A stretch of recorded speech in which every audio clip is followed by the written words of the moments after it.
माताओं और बहनों के साथ, उनकी अस्मिता के साथ हुआ हताश इनकम टैक्स एनजीओ चलाने वाला और दिल्ली का सीएम रैकेट चल रहा है पूरे देश में। केजरीवाल जी नशा मुक्त करेंगे, परंतु एक नशेड़ी को ही पंजाब का सीएम का चेहरा इन्होंने घोषित कर दिया है। नमस्कार दोस्तों, आप देख रहे हैं भारत न्यूज और आज हमारे साथ जो शख्सियत मौजूद हैं, वैसे उन्हें किसी परिचय की आवश्यकता नहीं है। हमारे साथ मौजूद हैं भारतीय जनता पार्टी के दिल्ली प्रदेश की प्रवक्ता ऋचा पांडे जी। मैम, पहले तो आपका भारत न्यूज पर हार्दिक स्वागत है। नमस्कार, धन्यवाद। धन्यवाद मैम। मैम, जिस तरीके से आज दिल्ली के हालात हैं और हमारे माननीय मुख्यमंत्री जी जो कि अरविंद केजरीवाल साहब है और कहते हैं कि मैं दिल्ली का बेटा हूं और पूरी दिल्ली मेरा परिवार है, और एक बेटा आज पूरी दिल्ली के हर चौराहे पर, हर वार्ड में शराब के ठेके खोल रहा है, इस पर आप क्या कहती हैं? अगर वो दिल्ली के बेटे हैं तो वो कपूत हैं, क्योंकि वो अपने माताओं और अपनी बहनों की इज्जत की रखवाली ही नहीं, उसकी नीलामी कर रहे हैं। वो ऐसे बेटे हैं जो वो कह रहे हैं कि मेरी बहनों जाओ, तुम शराब की दुकान पे जाओ, तुम्हें 30% डिस्काउंट मिलेगा। जो कह रहे हैं कि मैं पिंक बार खोलूँगा और बहनों को और माताओं को दारू किस तरह पीनी चाहिए उसकी मैं ट्रेनिंग दूंगा। आज जहाँ पर मोदी जी बहनों के लिए, माताओं के लिए और हर धर्म की बहनों और माताओं के लिए अलग अलग प्रयास कर रहे हैं, उनकी शिक्षा के लिए, उनके स्वास्थ्य के लिए चिंतित हैं, यहाँ पर केजरीवाल जो अपने आप को दिल्ली का बेटा कहते हैं, जो कि वास्तव में कपूत निकले, वो दिल्ली की माताओं और बहनों के साथ, उनकी अस्मिता के साथ खिलवाड़ कर रहे हैं। तो मैम, ये केजरीवाल साहब तो कहते हैं कि भाई मैंने जो पहले जो स्थिति थी ठेकों की, उससे बल्कि कमी खोले हैं। एक बहुत बड़े न्यूज चैनल के प्लेटफॉर्म पर आकर के उन्होंने इस बात को कहा है।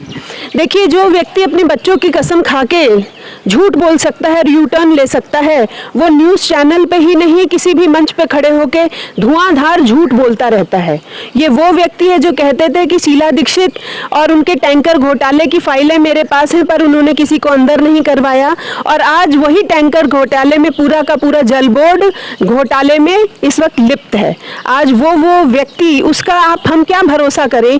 पहले 300 ठेके पूरे दिल्ली में थे, आज उन्होंने हजारों ठेके खोल दिए हैं। कहते हैं कि वो हर कुछ ऐसे वार्ड थे जहां पर कोई ठेका नहीं था, रेसिडेंशियल एरियाज थे, परंतु उन्होंने क्या किया है? वो ये कह रहे हैं कि एक एक वार्ड में 3-3, 4-4 ठेके खुलेंगे। अब आप बताइए, एक एक दिल्ली जैसे राज्य में के छोटे छोटे वार्ड होते हैं, वहां पर हर गली नुक्कड़ चौराहे पर अगर ठेके खुलेंगे, ऐसी जगह है जहां पर एक तरफ मंदिर है, एक तरफ गुरुद्वारा और उसके बीच में ठेका है, एक तरफ स्कूल है, एक तरफ कोचिंग सेंटर है, उसके बीच में ठेका है। लड़कियों का आना जाना मुश्किल हो जा रहा है। बच्चियों के लिए वो पिंक पास देते हैं, परंतु वो पिंक पास लेकर करेंगे क्या? बस स्टॉप से जब वो अपने घर तक वॉक करके जाएंगी तो क्या वो अपने साथ हर लड़की के साथ एक महिला मार्शल भी देंगे? क्या एक स्थिति बनाते जा रहे हैं, ये समझ नहीं आ रहा है। मुझे लगता है कि उनका मानसिक संतुलन बिगड़ गया है। चुनाव लड़ने की जो उनकी एक हवस है वो उनके दिमाग पे हावी हो गई है और इसलिए वो ऊटपटांग कार्य कर रहे हैं।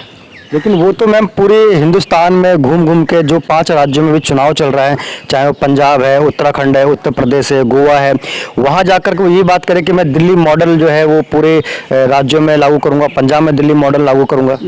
एक फेल्ड और एक हारा हुआ हताश इनकम टैक्स कमिश्नर, एक फेल्ड एनजीओ चलाने वाला और एक फेल्ड दिल्ली मॉडल, दिल्ली का सीएम, अगर वो चाहे तो वो पूरे देश में, क्या पूरे विश्व में, अमेरिका, न्यूजीलैंड, ऑस्ट्रेलिया भी चला जाए, वो पूरे विश्व का कुछ बन जाए। उनके अंदर जो ये एक ललक है कि मैं जितना अपने हाथों से लूट सकूं लूट लूं, जितने टिकटें बेच सकूं बेच लूं, उनका तो रिकॉर्ड है लोकसभा की में, उन्होंने सारी सीटों पे उनकी जमानत जब्त हुई है और पंजाब को छोड़ के 4 पंजाब की सीटें आई थी। पूरे देश के लोगों का पैसा और लोगों को बेवकूफ़ बनाना, जिसके अंदर थोड़ी बहुत भी राजनीति करने की इच्छा होती है, वो उनके पास पहुंच जाते हैं और वो उनसे पैसे वसूलते हैं। तो एक रैकेट चल रहा है पूरे देश में केजरीवाल जी द्वारा। अगर आपको भी भाई साहब चुनाव लड़ने का मन करे तो बिहार से, यूपी से आपको टिकट मिल जाएगा, परंतु जो बोली लगेगी आप पैसा दीजिए। तो इस तरह जो ये पैसा इकट्ठा करके पैसे को कहाँ भेज रहे हैं, क्योंकि दिल्ली में तो ये रख नहीं रहे हैं, कहीं भेज रहे हैं बाहर, ये तो मुझे कुछ और ही दिख रहा है, कुछ और ही समझ आ रहा है। अब 2+2 22 है या 2+2 222 है, ये क्या है फिगर? ये जनता को सोचना पड़ेगा, लोगों को समय आने पे पता चलेगा, लोगों के आंखों पे से पट्टी उतर गई है। ये दिल्ली में हमने देख लिया है कि दिल्ली को शराब की नगरी बनाने के लिए चले हैं। पंजाब में कहते थे कि हम नशा मुक्त करेंगे, परंतु एक नशेड़ी को ही पंजाब का सीएम का चेहरा इन्होंने घोषित कर दिया है। तो इस व्यक्ति का, मैं आपसे फिर कह रही हूँ, मानसिक संतुलन बिगड़ गया है और ये देश के लिए बहुत ही हानिकारक है। देश की जनता को इससे बच के रहना पड़ेगा। मैम, आप बोल रही हैं देश की जनता को अरविंद केजरीवाल से बच के रहना चाहिए, लेकिन वो दिल्ली के अंदर अभी प्रचार कर रहे हैं कि एमसीडी में भी केजरीवाल, आप सीएम हैं और दिल्ली में एमसीडी में भी वो चाहते हैं कि दिल्ली की जनता उनको बहुमत। इस पर क्या कहेंगे आप?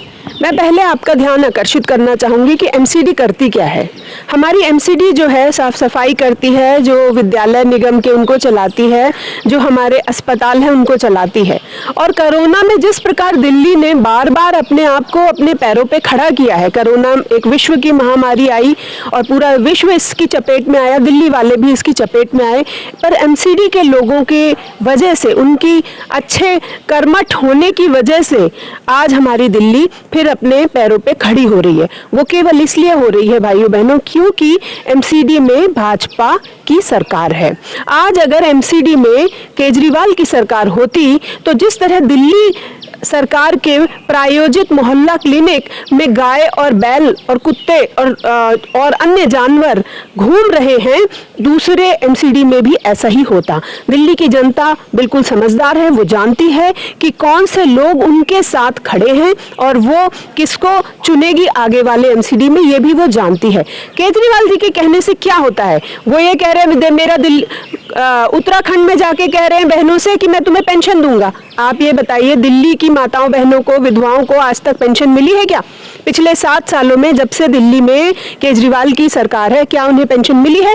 विकलांगों को पेंशन मिली है क्या? राशन कार्ड बने हैं? जब आज तक ये सब कुछ हुआ ही नहीं तो आप किस मॉडल की बात कर रहे हैं? वो कहते थे कि मिनिमम गवर्नमेंट मैक्सिमम गवर्नेंस, इसमें तो मिनिमम गवर्नेंस है और गवर्नमेंट जीरो है और जो गवर्नमेंट का पैसा है वो प्रचार के लिए जा रहा है। तो एक औरंगजेब की तरह एक व्यक्ति आया है जो कि अनफॉर्चुनेटली हिंदू है, परंतु वो केवल तहस नहस करना चाहता है सिस्टम को, एनार्किस्ट है, अर्बन नक्सल है और वो लोगों को बेवकूफ़ बना के कर रहा है।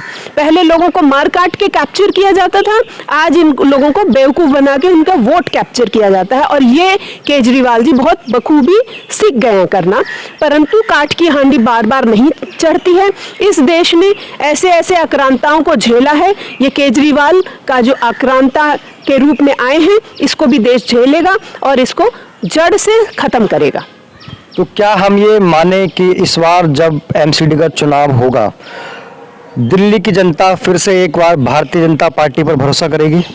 दिल्ली की जनता भारतीय जनता पार्टी पर हमेशा अपना आशीर्वाद बनाए रखेगी, क्योंकि भारतीय जनता पार्टी के लोग, जब कोरोना काल में कोई नीचे नहीं था तो सेवा ही संगठन, हमारे राष्ट्रीय अध्यक्ष जी के अगुवाई में हम सब लोगों ने सेवा ही संगठन के माध्यम से जमीन पे उतर के, उस वक्त जब केजरीवाल और उनके सारे चमचे अपने अपने घरों में बंद थे, जब ये लोग मेदांता और बड़े बड़े अस्पतालों में अपना इलाज करवा रहे थे, तो हमारे इतने सारे कार्यकर्ता साथी शहीद हुए, हमारे इतने सारे नेता कोरोना की भेंट चढ़ गए, फिर भी कहीं भी किसी को भूखे नहीं रहने दिया। और नरेंद्र मोदी जी ने, हमारे प्रधानमंत्री जी ने दिल्ली के लोगों के लिए राशन की सुविधा उपलब्ध कराई। हमारे अमित शाह जी ने तुरंत ऐसे इमरजेंसी सिचुएशन में स्टेप डाउन किया और होम मिनिस्टर होते हुए भी उन्होंने दिल्ली का ध्यान रखा ताकि दिल्ली के लोगों को दवाइयां मिल सके, मेडिकल सपोर्ट मिल सके और केंद्र की पूरी मशीनरी दिल्ली में उतर गई। और केजरीवाल को इस बात का पता है कि वो चाहे दिल्ली में कोई काम ना करे, परंतु जैसे ही दिल्ली वालों पे कोई आंच आएगी तो मोदी जी और अमित शाह जी तुरंत उतर जाएंगे और भाजपा की पूरी फोर्स उतर जाएगी। इसलिए दिल्ली वालों को पता है कि भाजपा का ही साथ उनको लाभान्वित रहेगा और आगे तक उनके मदद करेगा और वही हम ही लोग उनके साथ हमेशा खड़े रहते हैं।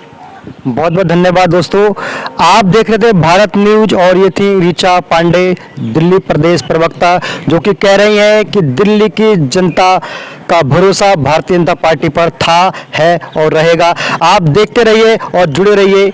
धन्यवाद।